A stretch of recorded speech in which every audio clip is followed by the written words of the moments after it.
राज्यातील 8 मंत्र्यांची विकेट पडणार, मंत्रिमंडळामध्ये फेरबदल होणार, सामनातून मोठा दावा, तर सरकारचा रिमोट कंट्रोल दिल्लीमध्ये शहांकडे असल्याची राऊतांनी केली टीका.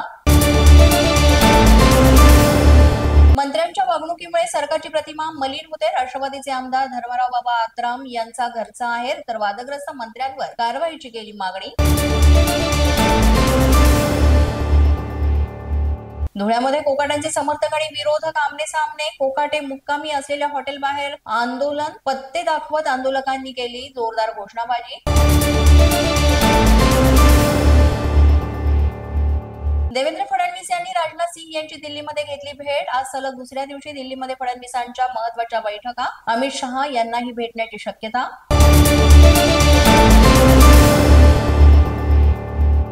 धनंजय मुंडेंना पुन्हा मंत्रिमंडळामध्ये घ्यावं का, हा निर्णय मुख्यमंत्री आणि अजित पवार यांनी घ्यावा. कृषी घोटाळा प्रकरणात धनंजय मुंडेंना दिलासा मिळाल्यानंतर भुजबळांची प्रतिक्रिया.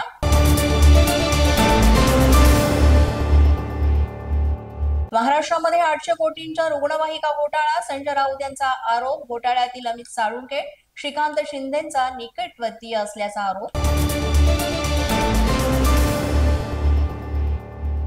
अजित पवार विजय घाडगेंच्या भेटीसाठी रवाना, पुण्यामधल्या VIP रेस्ट हाऊस मध्ये भेट होण्याची शक्यता. सूरज चव्हाण यांनी केलेल्या मारहाणीनंतर भेट. खडकवासला विधानसभा निवडणुकीच्या वेळी वापरण्यात आलेल्या 2 EVMची पडताळणी थांबवली, शरद पवार पक्षाचे उमेदवार सचिन दोडके यांचा आक्षेप. कोल्हापूर उत्तर विधानसभेतील मतदान फेरपडताळणी प्रक्रियेवर पराभूत उमेदवारांचा आक्षेप. 1.5 तासापासून मतदान फेरपडताळणी प्रक्रिया थांबवण्यात आली. ज्ञानेश्वरी मुंडेंचं भर पावसामध्ये कुटुंबांसह रास्ता रोको आंदोलन, महादेव मुंडे हत्या प्रकरणातील आरोपींना अटक करण्याची मागणी, ग्रामस्थ सुद्धा आंदोलनामध्ये सहभागी. पोलीस बंधा न्यूजच्या बातमीपत्रात आज इतकंच. तुम्हाला आमचं बातमीपत्र कसं वाटतंय याबाबत अवश्य अभिप्राय कळवा.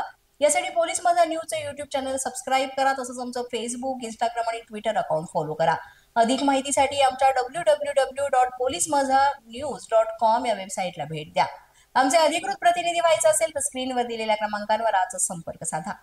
आजच्या बातमीपत्रात इतकंच. पुन्हा भेटूया पुढील बातमीपत्रात. तोपर्यंत पाहत रहा पोलीस माझा न्यूज.